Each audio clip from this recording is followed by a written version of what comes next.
Soekarno, nama yang begitu familiar bagi rakyat Indonesia bahkan dunia.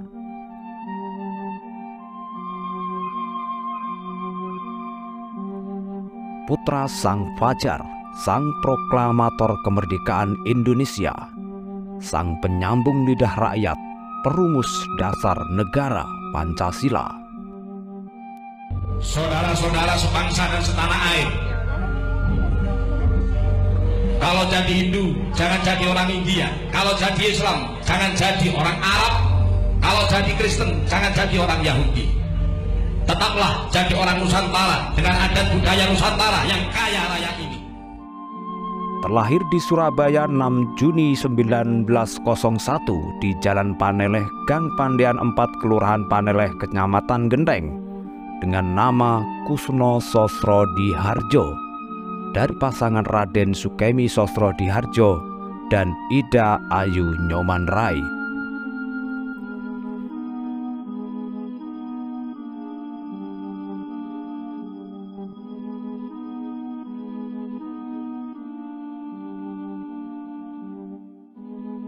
Kelahirannya ditandai gunung kelut meletus, seolah memberi tanda pada bangsa ini kelak akan muncul pemimpin yang berapi-api, suaranya menggenegar sedahsyat gemuruh kelut.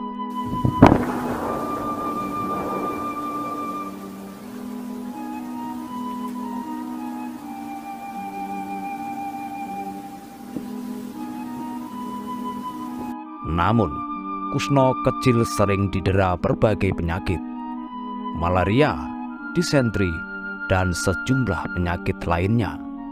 Orang Jawa meyakini nama yang tidak sesuai berpengaruh pada kesehatan anak. Digantilah nama Kusno Sosrodiharjo menjadi Soekarno.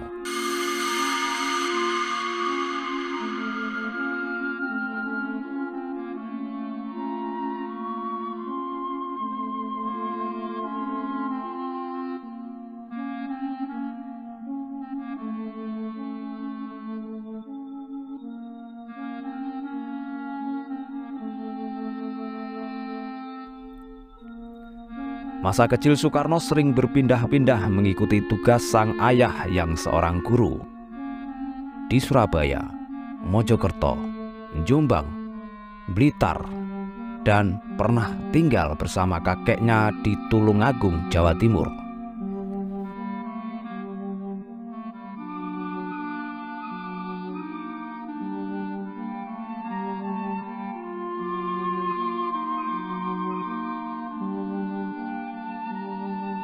Soekarno mengenyam pendidikan pertama kali di sekolah rakyat di Tulungagung tahun 1907 saat usianya menginjak 6 tahun.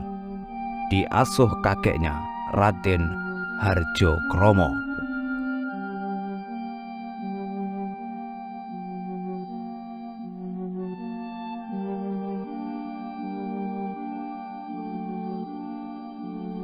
Setahun kemudian pada tahun 1908 Soekarno masuk sekolah dasar HIS dan melanjutkan ke ELS setingkat SMP di Mojokerto tahun 1913.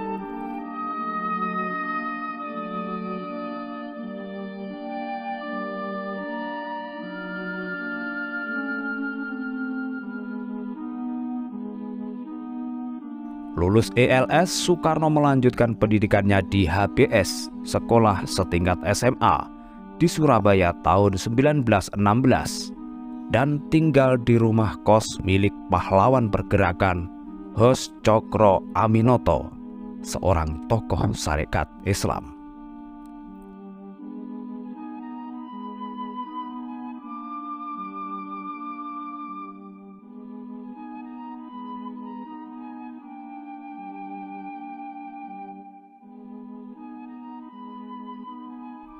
Pada tahun 1926, Soekarno berhasil mendapat gelar insinyurnya di HBS, atau kini yang dikenal sebagai Institut Teknologi Bandung (ITB).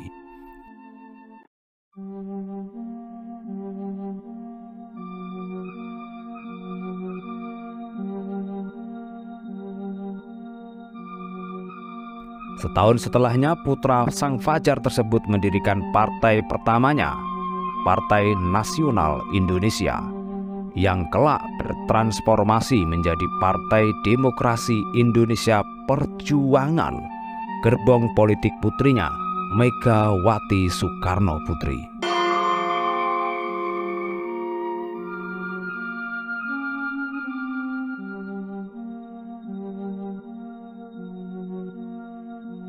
Dengan jiwa nasionalisme yang tinggi di BNI, pencetus ajaran Marxisme, Soekarno berkali-kali ditangkap Belanda, dipenjara, dan diasingkan di luar Pulau Jawa.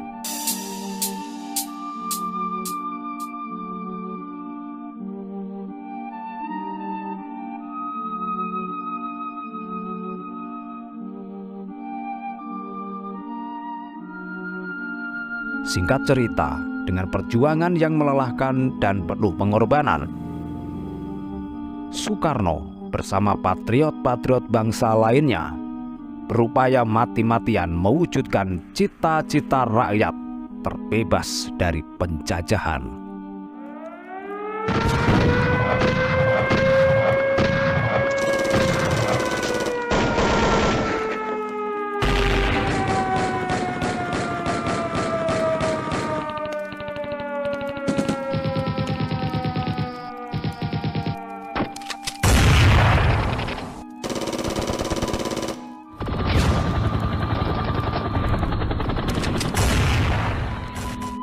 Agustus 1945,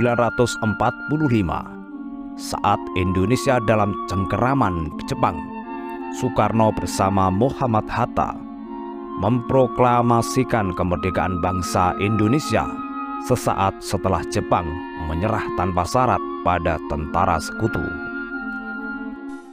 Proklamasi. Kami, bangsa Indonesia, dengan ini menyatakan kemerdekaan Indonesia.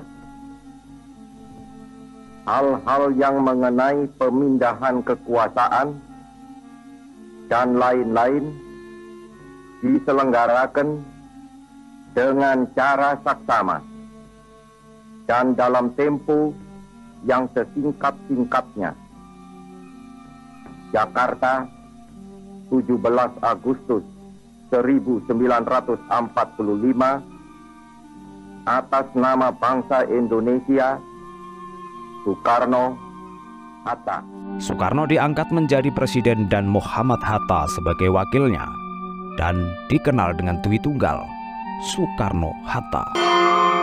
Segala kewajiban yang ditanggungkan kepada saya oleh jabatan Presiden Republik Indonesia Serikat, Presiden Republik Indonesia Serikat, sebagai sepantasnya sebagai kepala negara yang baik,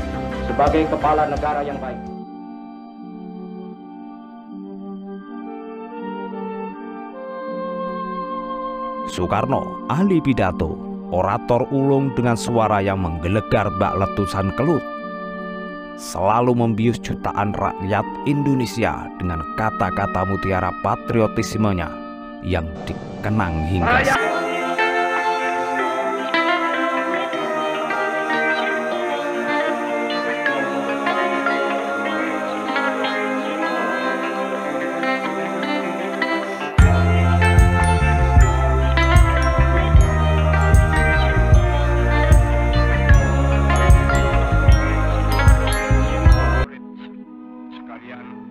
Di penghujung akhir masa pemerintahannya di tahun 1965 terjadi kekisruhan yang memakan korban jiwa sesama anak bangsa. PKI dituding sebagai penggantinya. Hari ini, hari Angkatan Bersenjata kita. Hari yang selalu gemilang, tapi yang kali ini hari yang dihinakan oleh fitnahan, dihinakan oleh khianatan, dihinakan oleh penganiayaan. Tetapi Hari Angkatan Bersenjata kita, setiap prajurit tetap rayakan dalam hati sanubari kita dengan tekad kita.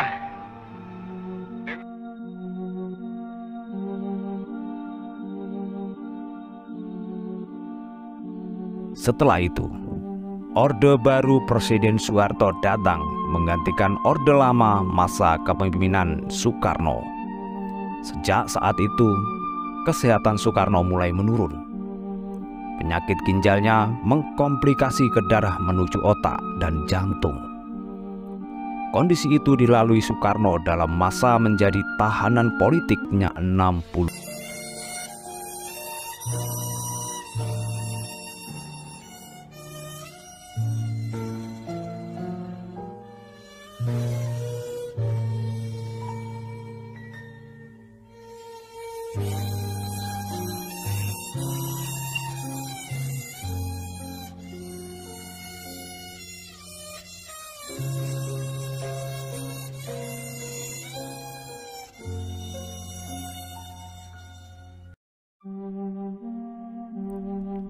Sewaktu hidup, sang proklamator pernah berwasiat untuk disemayamkan di suatu makam sederhana di dekat Istana Bogor.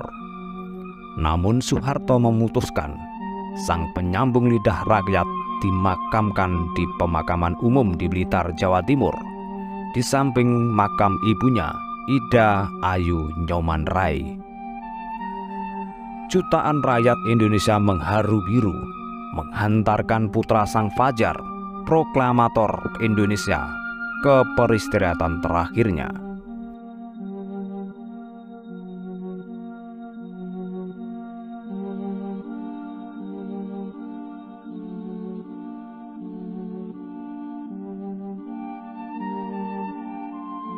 Pada masa pemerintahan Soeharto, makam Bung Karno dikelilingi dinding kaca untuk membatasi jarak peziarah. Namun saat Megawati Soekarno Putri menjadi Presiden RI kelima, makam Bung Karno dibuka untuk umum. Bahkan peziarah bisa menyentuh pusaranya.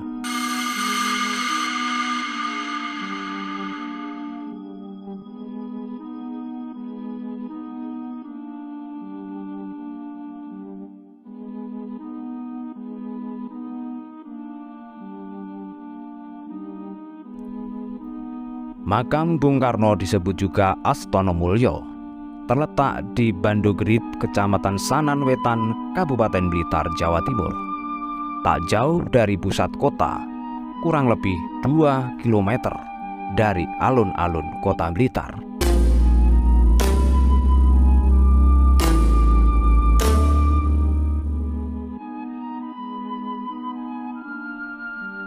Menuju ke lokasi dari pintu selatan, kita akan melalui lorong antara perpustakaan dan Museum Bung Karno.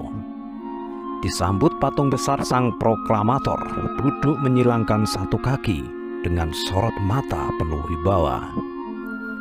Setelah itu ada kolam ikan dengan pilar-pilar besar di tepian. Di sampingnya terdapat tembok penuh relief kisah perjalanan sang proklamator.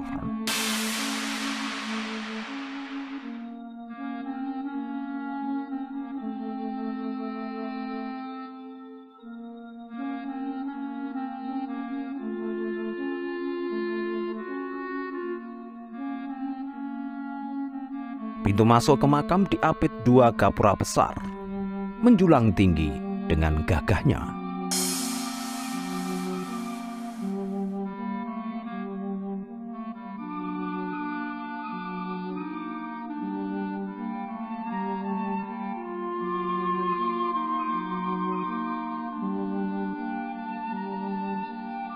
Makam Bung Karno dinaungi bangunan joglo dengan atap mengerucut hingga ujung atas dalam balutan ukiran-ukiran khas Jawa. Pusarannya diapit makam Raden Mas Sukemi Sosrodihardjo dan Ida Ayu Nyoman Rai, kedua makam orang tuanya.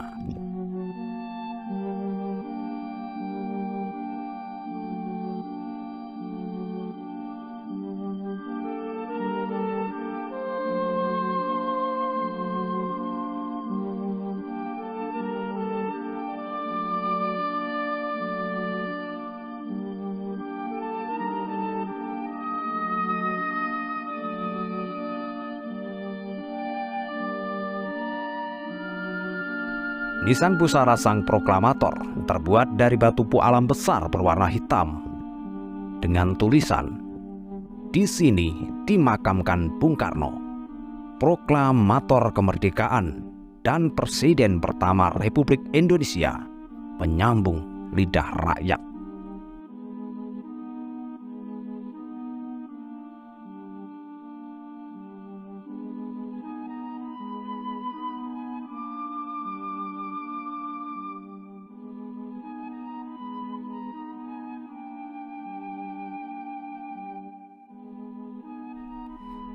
Makam ini tidak pernah sepi dari peziarah.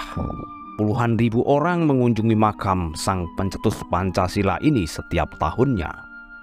Saking banyaknya pengunjung setiap hari, peziarah dihimbau segera meninggalkan makam setelah selesai hajatnya, dengan maksud memberi kesempatan peziarah lain yang sudah mengantri.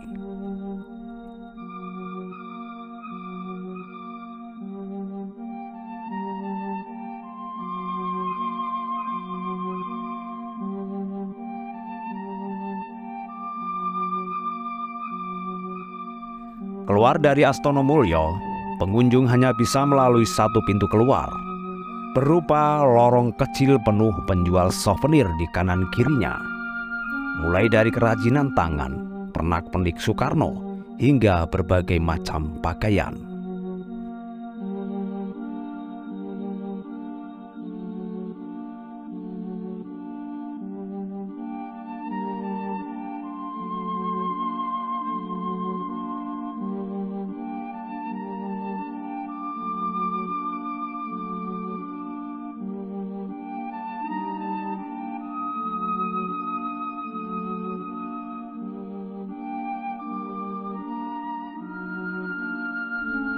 Secara keseluruhan, komplek makam Soekarno memiliki luas sebesar 1,8 hektar dengan sekitar 1.500 pengunjung setiap harinya.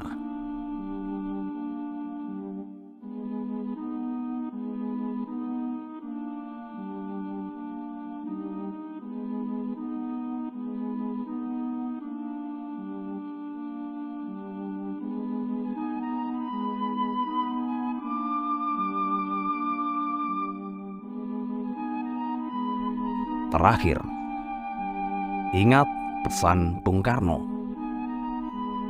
Bangsa yang besar adalah bangsa yang mengenal sejarah. Jangan sekali-kali melupakan sejarah. Jas merah.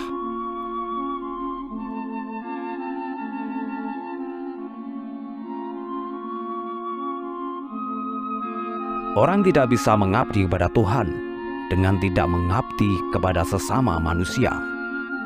Tuhan bersemayam di gubuknya si miskin.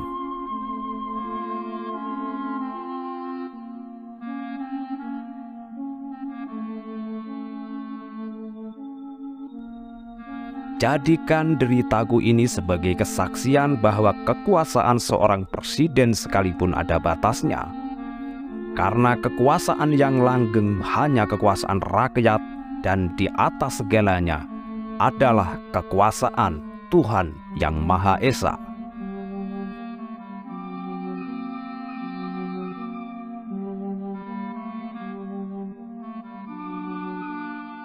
John A.G. Cyber melaporkan.